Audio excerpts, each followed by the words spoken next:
Pessoal, tudo bem com vocês? Eu espero que sim. Eu sou Ana Paula, bem-vindos a mais um vídeo aqui. E no capítulo mais recente da política nacional, o governo Lula volta a ser colocado sob suspeita à medida de novas revelações que vêm à tona e escancaram decisões e atitudes que colocaram em xeque o rumo do nosso país. Então, eu vou trazer aqui para vocês uma notícia quentinha a respeito disso. Também vou falar aqui, além do Lula ser desmascarado, vou trazer do STF que decide a favor dos presos. Tem bomba gigante. Se preparem aí que tem muita novidade chegando. Antes, não esqueça de se inscrever no canal, deixa seu like, compartilha o vídeo. Bem-vinda, bem-vindo.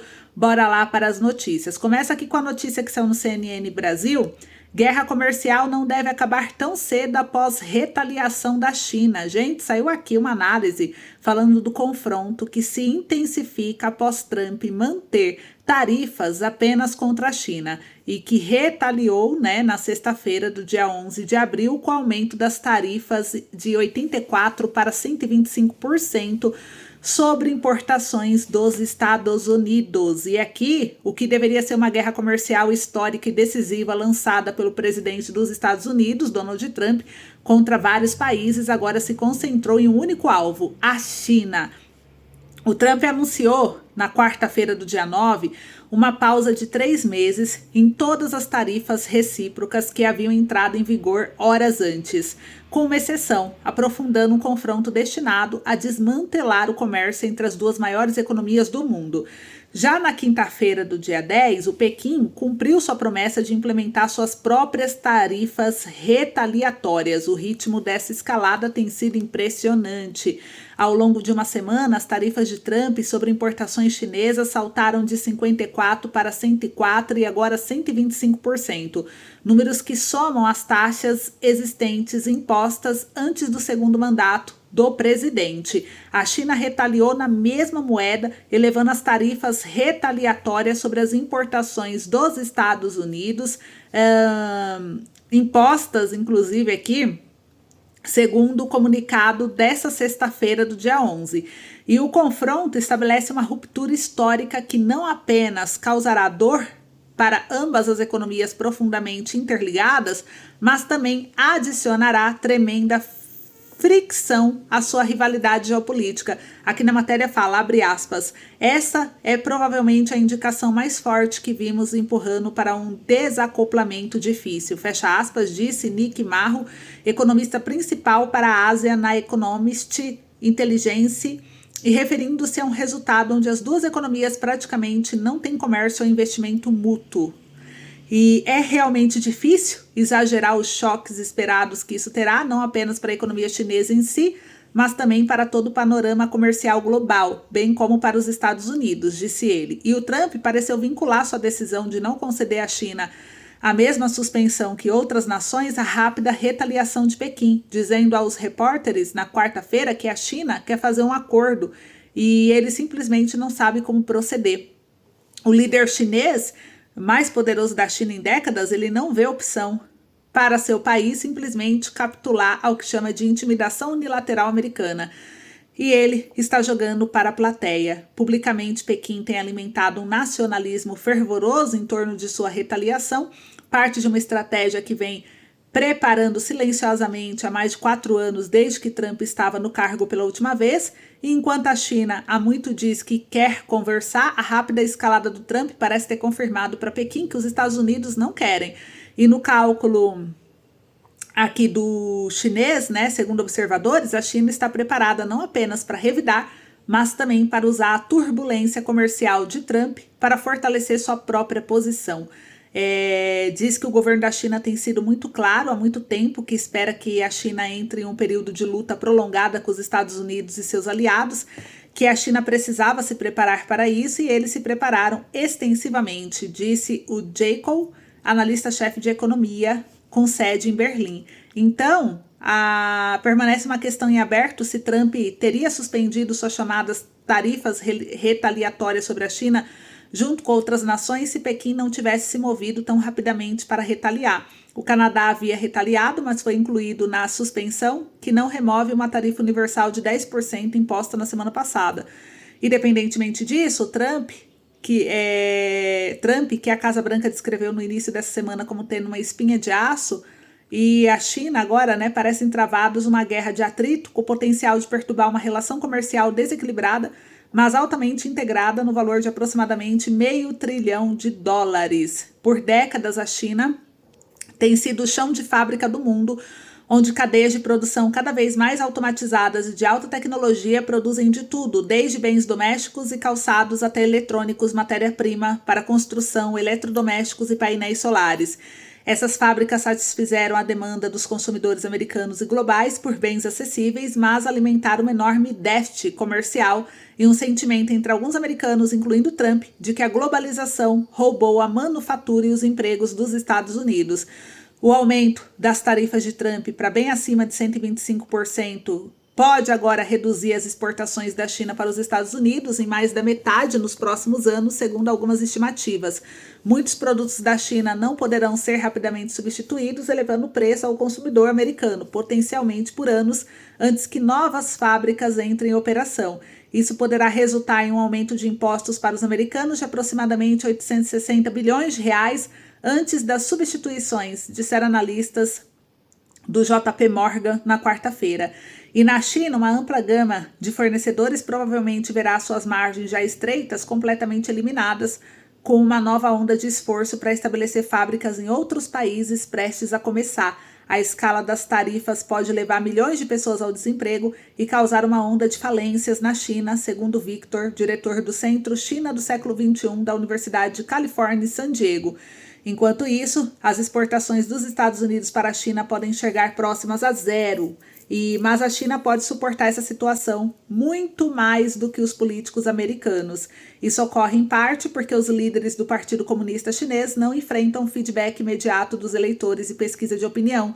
Durante a Covid, eles fecharam a economia, causando desemprego e sofrimento incalculável, sem nenhum problema. Então, em resposta às tarifas dos Estados Unidos, estamos preparados e temos estratégia. Estamos em guerra comercial com os Estados Unidos há 8 anos, acumulando rica experiência nessas lutas, disse um comentário da primeira página do jornal oficial do Partido Comunista, o People's Daily, na segunda-feira. E o texto observou que Pequim poderia fazer esforços extraordinários para impulsionar o consumo doméstico, que tem sido persistentemente fraco, e introduzir outras medidas políticas para apoiar sua economia.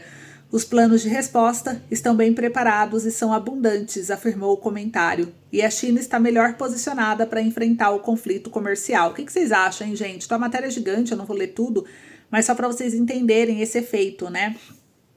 Ainda que saiu no jornal Estadão que os Estados Unidos proíbe funcionários do governo de ter relações íntimas com chineses.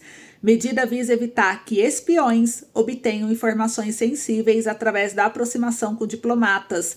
Método foi comum na Guerra Fria. Então, os Estados Unidos proibiu os funcionários do governo e pessoas ligadas a esses de manterem relações românticas ou sexuais com cidadãos chineses, segundo informou a agência de notícias aqui na quinta-feira. De acordo com 4 fontes familiarizadas com o assunto e ouvidas aqui pela AP, a política foi implementada pelo ex-embaixador dos Estados Unidos na China, Nicholas Burns, em janeiro, seu último mês do cargo. Embora algumas agências americanas já tivessem regras estritas entre relações íntimas, não se sabia de uma política geral de não confraternização como é conhecida desde a Guerra Fria.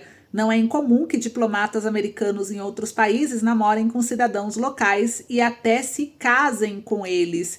E uma versão mais limitada dessa política foi implementada no ano passado, quando os funcionários da Embaixada dos Estados Unidos na China foram proibidos de manter relações com cidadãos chineses que trabalhavam em funções de apoio como guarda na embaixada e nos consulados. Em janeiro, dia antes do Donald Trump assumir a presidência, Burns expandiu a proibição para qualquer cidadão chinês. Segundo 2 das fontes ouvidas, a nova política foi sugerida pela primeira vez no ano passado, depois que membros do Congresso expressaram a Burns preocupação com as relações íntimas de funcionários do governo que não eram consideradas rigorosas. A comissão da Câmara sobre o Partido Comunista Chinês não respondeu ao comentário, e a nova política abrange os diplomatas dos Estados Unidos na China continental, como a embaixada em Pequim e os consulados também em Xangai, entre outros lugares. Então tá aí, gente, informação de utilidade pública. Eu quero saber de vocês, o que vocês acham. Agora voltando aqui para o cenário do Brasil, né? Governo compra móveis escolares por preço de 50% acima do mercado. Olha essa, mais essa, né? Trazer aqui para vocês, o Lula é desmascarado de novo, gente. Mais uma bomba gigante. Vamos falar do governo federal que compra móveis escolares com preço de 50% acima do mercado, que gerou repercussão. Aqui mostra que uma compra de carteiras escolares pelo FNDE, que é o Fundo Nacional de Desenvolvimento da Educação, foi aprovada em 2024 por 50% a mais que o valor de mercado desses itens. O custo ficou em 3 bilhões de reais, 1 bilhão acima do que seria com os preços estimados pela CGU, que é a Controladoria Geral da União, em 2022, ao analisar o edital. Um conjunto para mesa para professor, que custava R$ 368, foi reajustado para R$ 387 com a inflação, só que a compra foi aprovada por até R$ 1.072. Olha isso, né? Segundo os preços homologados pelo FNDE em um pregão no ano passado. E foram registrados atas de preços, documentos que autorizavam o governo federal ou outros órgãos a comprar de empresas vencedoras do pregão pelos valores registrados quando houver necessidade. Essas atas valem até setembro desse ano. E com base nessas atas já foram firmados 14 contratos por diferentes órgãos públicos do país, com valor de 21,9 milhões, permitindo compras até 2026. Apenas uma pequena parte da compra foi efetivada até agora. E segundo empresas que ficaram de fora do pregão eletrônico, o prazo dado pelo Ministério para obter a documentação para participar do certame não foi suficiente, o que acabou restringindo a competitividade. Exigir laudos, certificações de mobiliários escolares é crucial por várias razões, disse o FNDE, em resposta a um recurso. Primeiro, garante a segurança dos alunos, assegurando que os móveis atendem às normas que reduzem risco de acidentes e lesões. Segundo, a certificação garante durabilidade dos produtos fabricados com materiais de qualidade e processos adequados, resultando em móveis mais resistentes ao uso intenso. Além disso, a ergonomia é fundamental. Móveis certificados proporcionam conforto e evitam problemas de saúde, com dores nas costas e problemas posturais. O FNDE é um órgão vinculado ao Ministério da Educação, responsável pela aquisição de materiais, equipamentos e obras nas escolas. Comenta aí o que vocês acham. Não é surpresa para ninguém, mas um escândalo envolvendo o governo Lula de novo, né? E agora, gente, mais uma para encerrar o boletim. O STF conclui o julgamento e decide que é inadmissível revista íntima vexatória em presídio. Mais uma vez o STF ao lado dos presos, gente. O STF e o governo Lula, eles trabalham em conjunto nessa parte, né, da impressão, porque eles têm o mesmo pensamento. Olha só, né, os ministros fixaram uma tese a ser aplicada no sistema prisional e na justiça. União e estados terão prazo de 24 meses para a compra de equipamento eletrônico de revista do público que visita detentos, e o STF concluiu o julgamento do recurso que discute a validade da revista íntima em presídio. Os ministros consideraram que o procedimento é feito de forma vexatória para humilhar as pessoas e é inadmissível. Os ministros também estabeleceram uma espécie de guia para aplicação de suas conclusões. Na revista íntima vexatória proibida pelo STF, o visitante precisa ficar parcialmente ou totalmente nu e, por vezes, tem que se agachar e expor os órgãos genitais à observação de agentes penitenciários. A revista íntima ainda pessoal pode ser feita na impossibilidade do uso de equipamento eletrônico, por exemplo. Nessas situações, deverá ser motivada dependendo da concordância do visitante e será feita preferencialmente por profissionais de saúde. A chamada tese foi construída em consenso pelos ministros, com a participação de todos os magistrados na elaboração do texto. O resumo será aplicado em casos de revista íntima pelo país e, dentre os principais pontos, os ministros diferenciaram o procedimento vexatório da revista íntima pessoal, que está dentro da legalidade e pode ser feito em situações previstas no resumo de entendimento. A revista íntima feita em visitantes de presos de forma a humilhar as pessoas não será mais admissível. Provas obtidas com essa irregularidade não serão usadas em processos judiciais a partir da decisão do Supremo, e autoridades nos presídios podem impedir a visita se houver indício robusto de que a pessoa tem itens irregulares consigo.